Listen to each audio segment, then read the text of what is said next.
Қош көрдік біздің арнаның көрермендері.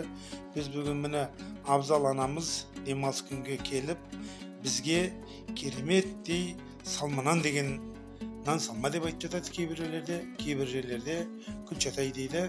Ойдағырда қамырды жайып, илеп, әдемілеп оның үстіне тұздық жасап, бізге керемет дәмі ауыздан кетпейтін тамақ ас әзірлеп жатыр. Міне көріп тұрсыздар, екі дуаланы қабатынан қойып бұл кісі жаяды. Күнінің көзін көрген, ескінің көзін көрген, енеден әбден тәлім тәрбие алған Абзал анамыз біздің келіп, бізге осындай ас ауқат жасап, бізбенен үйіркелесіп, міне алдарыңызда тұздық дайындалып жатыр. Анау қызыл қошқыл болып тұрған, ол кептірген помидор қызанақ. Жазда кептіріп қойғанбыз. Тамаққа сондай керемет, табиғи кәдімгі әдемі дәм береді. Мына салып жатыр, үстіне мынау етті салып жатыр. Қазір өшеден пияз қуырылды, бір керемет тұздық болады. Қазір соңында сіздерге көрсетемін, қалай оны әкеліп жасап жатқанын. Міне елімізде осындай абзал аналар аман болсын.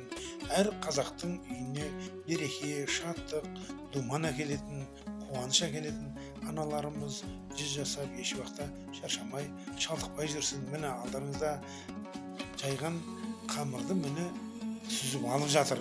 Қазір енді осыны дастарханның үстіне қойып, үстіне шайнатып тұрып, қазір тұздықтан салады. Сіздерге көрсетемін. Міне тұздық мынандай керемет әдемі болды. Дәмі аузыңыздан кетпейді. Қазір сіздерге көрсетеміз. Бәрін тұздықты қазір үстіне жасап болғаннан соң, әр үйде күнделікті ет аса бермей, арасында осындай тамақтарды жасап жеп тұрған жөн болады.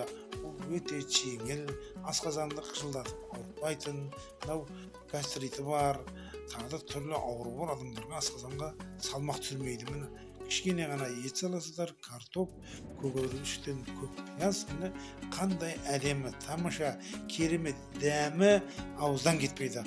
Абзал аналарымыз аман болсын. Көріскенше жақсы күн болсын.